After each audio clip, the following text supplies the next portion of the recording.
Agora nós adentramos na quarta parte da escola deste sábado. E agora, no verso 21 até o 23, uma outra perícope, que fica uma pergunta: quem entra no reino dos céus? Quem é que entra neste reino? Ficou claro nos versículos anteriores que é quem procura o caminho estreito e acha a porta estreita, porque a porta larga e o caminho largo não é lugar de vida eterna, é um caminho paralelo. Falar em caminho paralelo, a gente de vez em quando estudava, eu ouvia dizer que há duas paralelas se encontram no infinito. Matemática, física, não existe isso. Na década de 80 eu me formei em agrimensura e aí a gente vê que não existe. Duas paralelas continuam paralelas, mesmo que a distância entre uma e outra seja milimétrica. Continuam dois caminhos distintos, não se encontram no infinito. Porque no caminho que percorrem permanece a mesma distância de separação. Então agora, quem entra no reino dos céus? Então o verso 21 diz assim: nem todo o que me diz Senhor, Senhor, entrará no reino dos céus, mas aquele que faz a vontade do meu Pai, que está nos céus. Coisa tremenda, disse Jesus. Muitos me dirão naquele dia: Senhor, Senhor, não profetizamos em teu nome, nem em teu nome não expulsamos demônios, nem em teu nome não fizemos muitas maravilhas? Aí Jesus diz: então lhes direi abertamente: nunca vos conheci, apartai-vos de mim, vós que praticais a iniquidade. Olha, um homem pode enganar-se dolorosamente e sinceramente imaginar que está andando pela estrada reta, a estrada certa. E quando não está. Ele pode empregar vocabulário de crente, repetir fórmulas de crente, recitar o credo do crente, a doutrina, o dogma da sua igreja, tomar parte nas atividades do crente, sem ser crente de verdade. É por isso que aqui diz: nem todo que me diz Senhor, Senhor, tá certo? No hebraísmo semítico seria nenhum que me diz. Aí o Knox faz uma tradução para isso e diz assim: não todo que me diz. Eu achei interessante, não todo que me diz, porque no hebraísmo é nenhum que me diz isso. Para Jesus, a conduta correta é fazer a vontade do Pai, de Deus, o Pai Celeste. E não apenas uma adoração de lábios, entendeu? Essa fazer a vontade do Pai é que vai constituir o passaporte para a travessia da porta que conduz à vida, essa porta estreita que conduz à vida, que resulta num veredicto de absolvição, porque ele vai dizer que no verso 22, logo no começo do versículo, diz: muitos me dirão naquele dia. Que dia? É o dia do juízo. Então, o veredito para o crente verdadeiro é a absolvição. Vinde benditos do meu Pai, e recebei a herança que está preparado para vós desde antes da fundação do mundo. Mas para esses outros não, ele vai dizer: me chamou de Senhor, Senhor, mas fez a vontade do Pai que está nos céus, ué. Então, outros vão dizer assim: mas, o 22, nós profetizamos no teu nome não expulsamos demônios, teu nome não fizemos muitas maravilhas, né? Profetizamos, reivindicamos a tua autoridade para a gente profetizar, para falar, para fazê-lo. Expelimos os demônios, né? Usamos o seu nome como forma de exorcismo, isso nem funcionou. Em seu nome, né, graças ao poder de Jesus, é lógico, né? Claro, fizemos e realizamos muitos milagres. Como é que agora o senhor vai dizer agora para nós que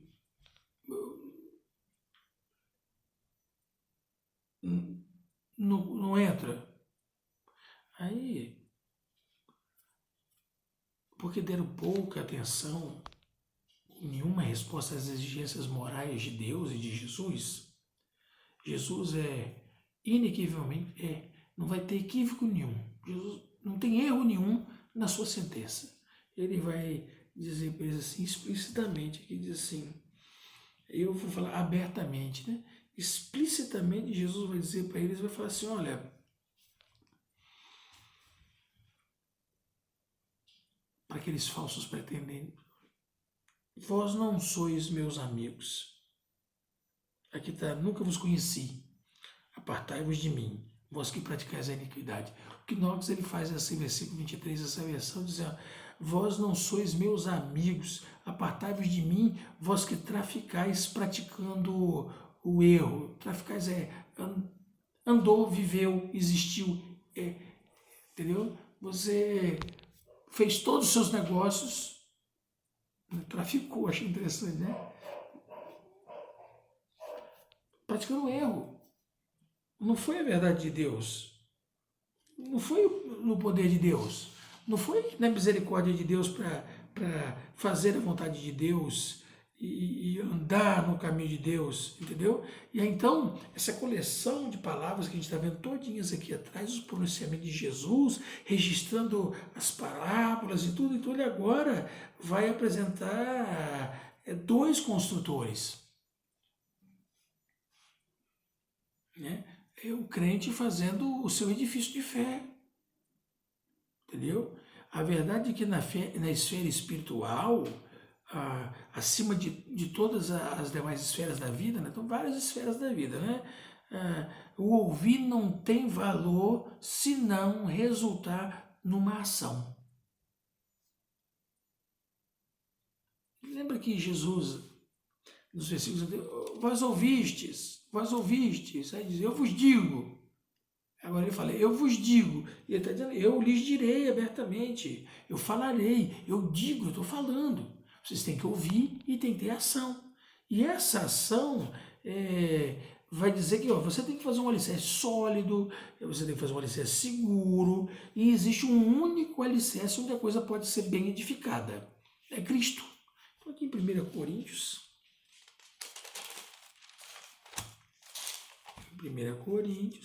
no capítulo 3,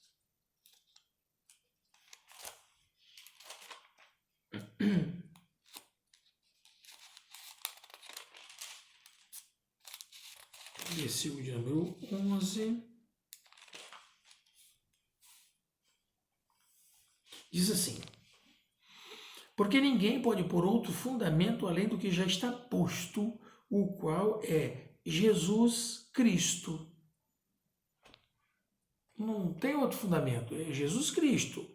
E o homem cuja fé em Cristo é real, ele é sincera, é verdadeira, ele pode edificar sim sobre esta fé e fará um edifício de caráter cristão que vai resistir às dificuldades, às adversidades da vida, às situações e às circunstâncias as mais distintas que podem ocorrer, as mais diversas que podem ocorrer. Então vamos voltar aqui para Mateus, no capítulo 7. Então agora Jesus adentra no assunto, apresentando dois alicerces, dizendo, todo aquele, pois, que escuta essas minhas palavras e as pratica, olha aí, assemelhá-lo-ei ao homem prudente que edificou a sua casa sobre a rocha. Tá? E desceu a chuva, correram rios, assopraram ventos, combateram aquela casa e não caiu porque estava edificada sobre a rocha. Aí Jesus continua dizendo, e aquele que ouve estas minhas palavras e as não cumpre, compará-lo-ei ao homem insensato que edificou sua casa sobre a areia. E desceu a chuva, correram os ventos, correram os rios, assopraram os ventos e combateram aquela casa e caiu e foi grande a sua queda. Nós nessa construção, nós temos construção e construirmos elementos internos e externos para a gente vencer as adversidades da vida. Jesus diz claramente, todo aquele que escuta as minhas palavras e as pratica, quer dizer, há de se ter uma prática de vida, ele vai comparar, mas olha, eu vou comparar alguém que edifica a sua construção sobre uma rocha, e aquele que ouve, mas não entra na prática do dia a dia, vive apenas um cristianismo de lábios, de boca, e não de coração e de alma, e internalizado de uma forma que pratique, que haja uma ação, né? E não é só internalizar para ficar para si próprio, não. Ele entra, a fé entra pelo ouvir da palavra de Deus, e agora tem a prática da fé, né? Então ele enfrenta esse que edifica bem as incompreensões, os desapontamentos, o cinismo, a dúvida, o sofrimento, as perseguições, e quando for ameaçado para destruí-lo, ele não sucumbe, não é destruído, porque a sua fé está embasada, está bem edificada, edificada em Jesus. E em 1 Pedro, capítulo 2 Pedro, capítulo 1, ainda diz das 7 coisas que tem que ser adicionadas à fé, né, que é a virtude, o conhecimento, a temperança, que é o domínio próprio, a perseverança, a piedade, a fraternidade, o amor fraternal e o amor verdadeiro, pleno. Essas coisas têm que ser edificadas à fé, adicionadas à fé. Elas fazem parte da fé, fazem ligamento, estrutura da fé, entendeu? E é aquele homem que só presta mesmo um culto de lábios, cujo coração está longe dele, não tem a solidez do alicerce que ele construiu como deveria construir, e embora o seu edifício por algum tempo esteja lá estruturado, bem edificado, aparentemente está tudo ali resolvido, entendeu? Esse edifício do seu caráter pode até parecer estável e seguro e tudo, mas chegarão tempos e dia da provação, o dia da adversidade, o dia da prova, da provação, e aí sucumbe. Aí sucumbe, cai e vai ser destruído. Então a gente tem que ter entendimento quanto a isso, entendeu? Porque ele fala com firmeza, com propósito, para que todos possam ouvi-lo. Então Jesus assinala nos 2 últimos versículos, o 28, principalmente o 28 e o 29, vai dar vai concluir essa coleção de palavras. Ele está agora empregando o seu evangelho de uma forma formular, ele está estabelecendo a sua doutrina, como é que seus discípulos têm que andar após ele, e aí então ele termina dizendo assim, 28 e 29, e a gente vai terminar o capítulo 7 de Mateus. Ele disse, e aconteceu que, concluindo Jesus esse discurso, a multidão se admirou da sua doutrina. Viu aí? Porquanto os ensinava com autoridade e não como os escribas. Jesus tinha uma autoridade de si mesmo. Ele falava daquilo que estava nele, ele pregava aquilo que ele vivia, ele ensinava aquilo que ele praticava, ele estimulava o seu discípulo a fazer o que ele fazia. Quando a gente vai ler lá 1 Coríntios 11, o Paulo vai dizer, sede meus imitadores como eu sou de Cristo. E essa autoridade de Jesus não é porque Jesus tinha uma voz, e impostava a voz e falava com firmeza, com determinação. E a autoridade não era com braveza, porque falava alto, nem nada disso, não. A autoridade estava nele, ele era, como disse Paulo uma vez, eu sou uma carta para ser lida. Jesus era essa autoridade, essa autorização divina, porque ele vivia o que pregava, em gênero, número e grau. Ele fazia, ele era o que anunciava. Não é à toa que no Apocalipse diz assim, que está escrito nele, o nome pelo que se chama, pelo nome pelo que se chama é a palavra de Deus. É por isso que o João Ferreira de Almeida, quando vai fazer a tradução do grego, no Evangelho de João, a palavra é logos. E o logos se fez carne e habitou entre nós. Logos significa palavra. E o João Ferreira de Almeida não botou palavra, ele botou e o verbo. Por que o João Ferreira botou o verbo? Se a palavra grega é logos, e logos quer dizer, logos, né, é a palavra, e ele botou o verbo, porque verbo é a ação do sujeito. O Ferreira de Almeida entendeu que Jesus era a ação de Deus para a salvação da humanidade. Sim, sem dúvida nenhuma. E que ele, como essa ação, agiu em prol do homem, ensinando tudo o que deveria ensinar, como deveria ensinar. E vivenciou tudo o que ele ensinou. Nada de Jesus foi da boca para fora. Foi de íntimo, foi de alma. E foi muito acertadamente que o Knox chamou assim, vós não sois meus amigos, porque eles eram falsos pretendentes. Ele falou, não, vocês não são meus amigos. Nós temos que nos tornar amigos de Cristo, andar com Jesus, participar com Jesus, ter uma experiência com Jesus de fé e de esperança. Esse ensino de Jesus, a doutrina de Jesus, não é apenas uma doutrina para entendermos filosoficamente, eu vou praticar eticamente, moralmente, não.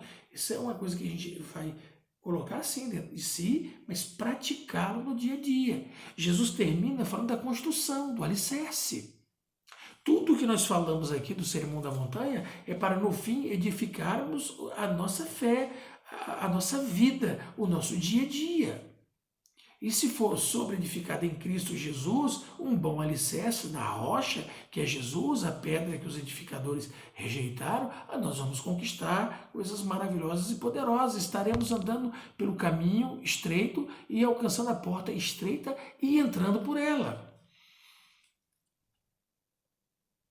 Mas, do contrário, nós estaremos num caminho largo, uma porta larga, nos enganando a nós mesmos e nos permitirmos sermos enganados. Este caminho ele pode ter aparentemente até a mesma direção. Ele é paralelo. Ele não leva à mesma porta. Só existe um caminho. E o caminho é Jesus. Por isso ele diz, eu sou o caminho, a verdade e a vida. Ele é a única forma, modo e meio pelo qual podemos nos achegarmos a Deus. Ninguém vai ao Pai senão por Jesus. E para Jesus é o seguinte, para você que é o caminho certo, a edificação certa, a condição certa faça a vontade do Pai que está nos céus. O Senhor nos abençoe e nos guarde, faça resplandecer o seu rosto sobre nós, tenha misericórdia de nós, no nome de Jesus. Que tenhamos um sábado muito feliz, no nome de Jesus. Amém.